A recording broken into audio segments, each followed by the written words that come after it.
Because I've known Trump a long time, and one of his favoured techniques is to say something that sounds very outrageous, sounds very shocking, sounds very extreme, to jolt people to a negotiating table. Right, I've seen him do this many, many times. We've just seen it with the tariffs, with Mexico, Canada, and the ongoing row with China. This is part of his playbook.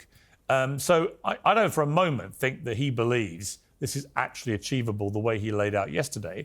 But do I think that there is some kind of middle ground here where America took charge of Gaza for the foreseeable future, helped rebuild Gaza, and that some people from Gaza do end up going to Jordan and Egypt, as many have in the past, by the way, and that some would return to a revitalized, rebuilt Gaza? Is that beyond the realms of acceptability to people in Palestine? Alright folks, quick intro as always. In this clip, Piers Morgan has brought together another totally rational, level-headed panel. Just kidding, it's a complete frenzy over Trump's Gaza plan. You've got people screaming about genocide, others trying to rationalize Trump's thinking, and Piers himself caught in the middle. So let's check out this clip. Of course, feel free to leave your thoughts down in the comments below, but I'll be giving you my unfiltered take as always. Yeah, you know, Piers, Trump has said many extreme things in the past, but this is by far the most extreme position he has put out, and that, quite frankly, is a very high bar given the fanaticism with which he utters policy proposals on just about everything. Effectively, at this point, what he's proposing is the destruction of Palestinian society in Gaza, the scattering of Palestinians to neighboring countries, and then for Trump to come and own the Gaza Strip. I mean, it's utter lunacy that the President of the United States is speaking in those terms. And listening to Michael talk about insanity is doing the same thing over and over again. The thing that has been done over and over again is Trump giving a carte blanche, and the United States in general, for decades, giving a carte blanche for Israel to behave however it wants towards the Palestinians, dominating them, besieging them, bombing them at will, and never putting any conditions on that support. Frankly, if you want to do something different and try something different, rather than turn to the victims of Israeli occupation and brutality for decades and say maybe the new thing we're going to try is to scatter you and send you somewhere else and ethnically cleanse you. I mean, exactly. If the logic is we've tried everything, so now let's just forcibly relocate an entire population, then why not apply that logic everywhere? The US has had crime problems in major cities for decades, so should we just say, you know what, let's move everyone in Chicago to Montana, demolish the city, and rebuild it later? Or what about the homeless? Should we just deport every homeless person to the middle of nowhere and promise they can return after we've gentrified their neighborhoods? That is not how you fix things. You don't get rid of the people because the problem is hard. And for everyone screaming about genocide, yeah, I mean, if you're forcibly relocating an ethnic group, that is pretty close to the definition. But since it's Trump suggesting it, suddenly we have to act like this is just a quirky real estate project, which it is certainly not. Give me a break. The new thing you should be trying is applying pressure on Israel to end its brutal occupation of the Palestinian territories, to say that at this point, every major human rights organization in the world is describing Israel's onslaught in Gaza as genocidal, and to say there's not going to be another penny from the United States unless this genocide comes to an immediate end and we start working towards allowing Palestinians to be a free people in their own country. That is the trying something new that would actually achieve a better result, rather than this insanity of looking at an entire history of utterly deranged American policy of just enabling Israel's worst behavior and saying, well, the new thing, maybe we just have not been tough enough on the victims, and that's what we must do different. It's utterly bonkers. Okay, Vinny, what's your response to that? Piers, I have mixed emotions with this entire situation, but I always like to go back to, we can't talk about where we are today, Piers, until figuring out how we got here. October 7th, you mentioned, Piers, 15 months ago, worst attack, almost 1,300 civilians murdered by Hamas. Horrible, horrible day. But the fact that, and John Kirby came out a week after and said, people were asking, how could this happen? How could the most secure piece of land in the entire planet, okay, Piers, I don't know if you've ever been to Israel. Dogs walk past these freaking security. Okay, so you cannot tell me at all that Mossad, the Shin Bet, and the IDF not only had no idea that it happened, it appears, for 6 to 12 hours in certain places, this happened. And when you have John Kirby coming up in front of the White House, and he was like, you know what? People were asking, what happened? Now's not the time. And then Bibi's attitude is, you know what, maybe after the war. So no answered questions. Nobody knows what happens, Piers. But and then also, October 13, 2023, the Israeli Minister of Intelligence had a document coming out, Alternatives to Political Directive for Civilian Population in Gaza. They had a plan ready to go, put all these people in tents, disperse them around the Middle East, then to Europe, then to Canada, and use influence from the U.S. To pressure other countries to take these people. Oh, so this wasn't Trump's idea? It was already being floated by the Israeli government? Interesting. So why is everyone acting like Trump is the only one coming up with these dystopian policies? There's zero reason to believe any country is going to just willingly take a displaced Palestinians. Jordan and Egypt don't want them. European countries are already dealing with mass migration crises. In the US, do I even have to mention it? They're still figuring out their own border. So where exactly are these people supposed to go?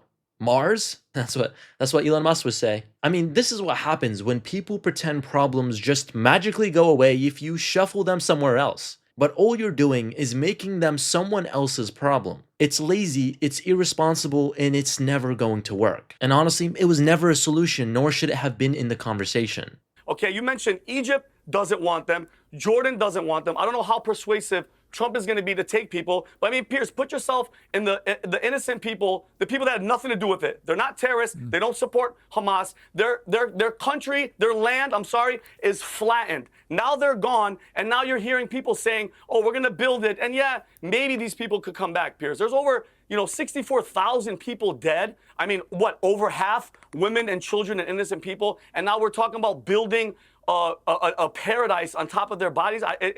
It's a little difficult. Do you know what, for Vinny? me, I'm Piers, very. I don't know, man. I'm a bit taken aback by. Well, I wasn't expecting you to take that line so vehemently, because it seems to me that what you're basically you feel this is a complete non-starter, this Trump idea, and should be. I'm not put words in your mouth, but should be just rejected. No, well, Piers, here's my, and this is where I'm conflicted. Like I said in the beginning, with this situation, Piers, when I was a kid and I would fight with my brother over a toy, okay, my father would come in, my mom would come in, and they'd warn us, guys, stop fighting over this toy. And after 3 or 4 times, they'd finally come in and say, you know what? Nobody's playing with the toy. Nobody gets the toy. Okay, Piers, I'm a Christian, and that land, Piers, is where Jesus Christ was. Okay, so I'm conflicted, Piers, because I want that land to be preserved. I want to be able to go there and visit. So maybe, Piers, maybe this might be a good thing where Trump is going to come in, and just as long as there's no fighting. My only thing is the people that were there, they should have a right to come back to their land, Piers. Plain and simple. Yeah, I certainly think that. Scott Horton. But let me bring in Scott. He's not spoken yet. Scott, look, the part of Trump's speech which did resonate with me was, we've tried everything to sort this out and nothing has worked. And clearly, none of the ideas he's been given in the last few months preparing to come back into the White House have made him think that any of that's going to work either. So he's throwing something out there, a kind of firebomb idea, I think, to rattle everyone's cage and try and force people to come to some kind of resolution that could work. That's my gut feeling. I might be wrong. Sometimes I'm completely wrong about Donald Trump and what he really thinks. But it just seems to me he's negotiating here, wanting people to get their heads together and work out what could work.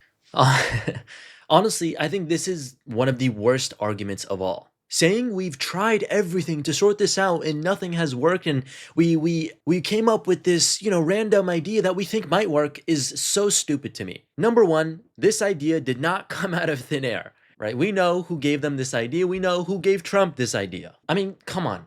We've seen ceasefires, peace talks, UN resolutions in years of international diplomacy, and yet here we are. But let's not pretend the only remaining solution is let's deport millions of people and start fresh. That's like saying, well, I tried every diet, so I guess the only option left is amputation. Look, if you keep trying things and they don't work, that doesn't mean you should try something objectively worse. What you should do is rethink the strategy behind the approach. Because if a policy keeps failing, maybe the problem isn't the approach, it's the underlying conditions you're refusing to acknowledge. And what's the one thing the US and Israel refuse to acknowledge? That the fundamental issue here isn't just about solutions, it's about power. It's about who actually holds real leverage and what they're willing to do with it. The US has spent decades funding Israel's military with zero conditions attached. Israel gets billions in aid, diplomatic cover at the UN, and military support no matter what they do. So why would they change anything? If you want real change, it's not about coming up with a wilder and crazier ideas.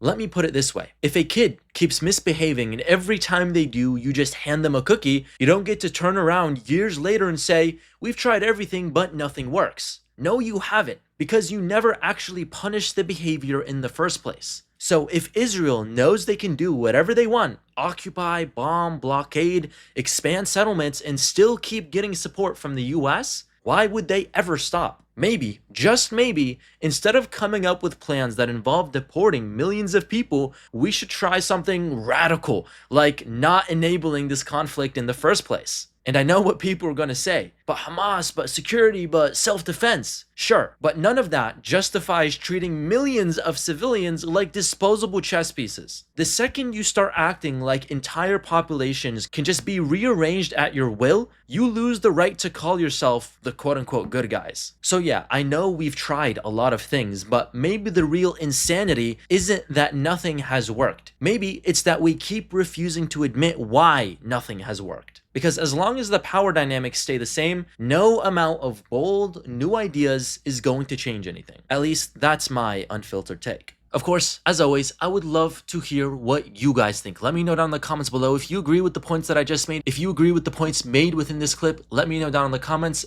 Be sure to give us a like and subscribe. And of course, we'll see you in the next one.